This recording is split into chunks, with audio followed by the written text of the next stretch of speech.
Hello everyone! Fuels play an important role in our daily life because they are used in homes, transport and industry for providing energy. We are discussing about China Petroleum and Chemical Corporation or Sinopec Limited, which is a Chinese oil and gas company based in Beijing. It's often unclear just who's in charge of China's massive state-owned enterprises. They're shuffled around so often. But there's one executive who stands out. Fu Chengyu, chairman of energy giant Sinopec. Faced with punishing low prices at home, Sinopec and other Chinese oil firms are keen to expand abroad. And Fu's the man behind Sinopec's M&A strategy. In the media's eye, Fu's known for his failures. He was CEO of CNOOC during its botched bid for Unocal, and more recently oversaw Sinopec's blocked bid for China Gas. It is listed in Hong Kong and also trades in Shanghai and New York.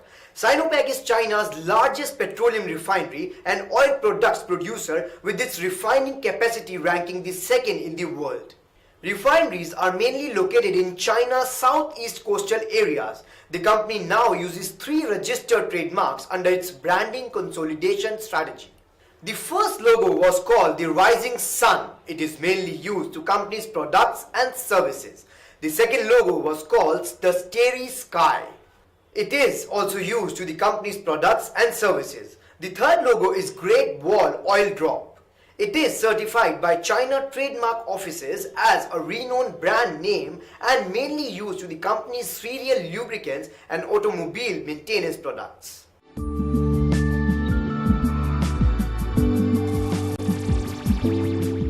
The Sinopec International Exploration and Production Corporation operates a joint venture with the Syrian Petroleum Company. What's the recipe to Fu's success? He's known as more hands-on than his Chinese peers and more internationally focused, according to research firm Jefferies. And he seems to have learnt from his past mistakes, targeting joint ventures and minority stakes rather than outright takeovers, which are more politically sensitive. And he's eyeing not just oil, but also more unconventional assets like shale gas. And while Sinopec's bid for China Gas may have failed, Fu did walk away with an agreement to jointly develop gas operations in China. Going forward, Sinopec aims to double its output from overseas projects by 2015. Meeting that goal depends on Fu's ability to extend the company's global reach. And despite some high-profile failures, he's off to a solid start.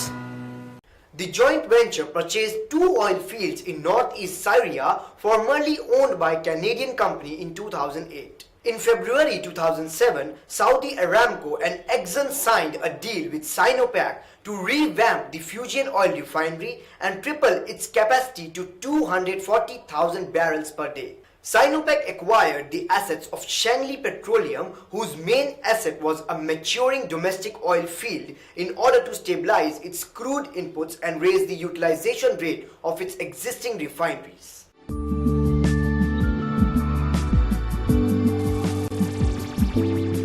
The company made efforts to develop economic reserves, complement the construction of production capacity in new blocks, and accelerate construction of natural gas production capacity. Trial production and marketing to ensure the stable growth of oil and gas production and to improve the recovery rate and commodity rate of oil and gas, as well as total production and economic benefits. Sinopec intends to optimize the existing systems while increasing throughput of sour and heavy oil to reduce the crude oil cost. It intends more to efficiently utilize the capacity of large wharves, ports and pipeline transportation to reduce transportation cost.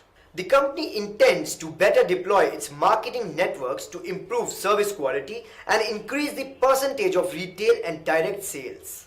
Moreover, it intends to better deploy its refined oil product pipelines to reduce storage and transportation cost.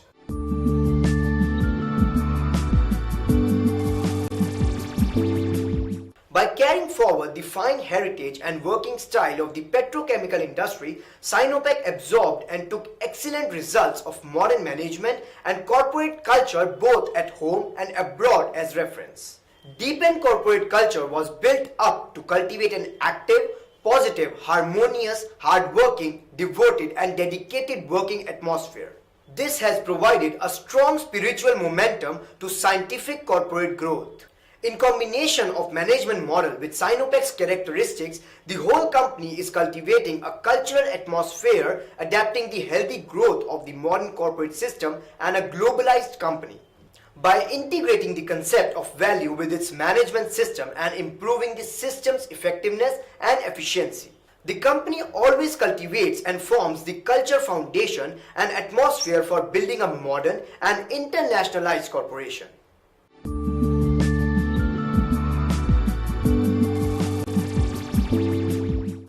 The major competitors of Sinopec are L. DuPont de Nemours and Company, Praxair Incorporated, and Dow Chemical Company.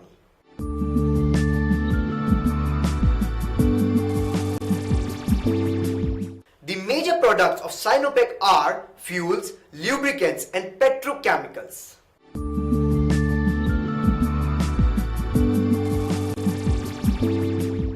In accordance with the PRC accounting standards for business enterprises, the company's total turnover, operating income, and the revenues increased by 42.2% to approximately 1,913 billion renminbi.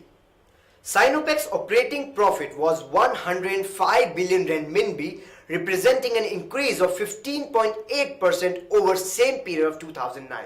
This mainly attributed to the fast growth of the domestic economy, growing demand for petroleum and petrochemical products, and continuous expansion of the company's operational scale.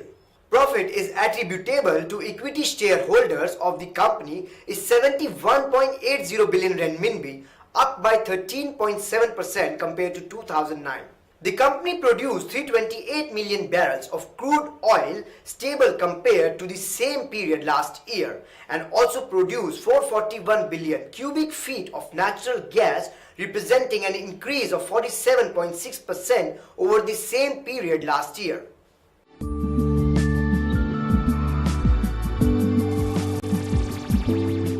Sinopec is an integrated Fortune 500 energy and chemical company with upstream and downstream operations. With most of its physical assets located in China's east and south, Sinopec Corporation is the nation's largest listed company and oil refinery. Sinopec Corporation commissioned ERM to review its first sustainable development and report for release in June 2007. ERM consultants in Beijing, Hong Kong, and Melbourne worked with Sinopec to obtain information and data, edit section and chapters that design the report's layout and graphics. ERM then reviewed the report in Chinese and English to ensure that it met all United Nations Global Compact requirements. Sinopec Corporation's report was well received at the summit, confirming its commitment to the 10 principles of the United Nations Global Compact. Taking an open approach to sustainable reporting has in turn enabled Sinopec Corporation to improve its relations with regulatory authorities, local communities, and external stakeholders. On the strength of last year's performance, Sinopec Corporation has now asked ERM to review its 2008 Sustainable Development Report. So friends, only through focus you can do world-class things, no matter how capable you are. Good luck and have a successful future.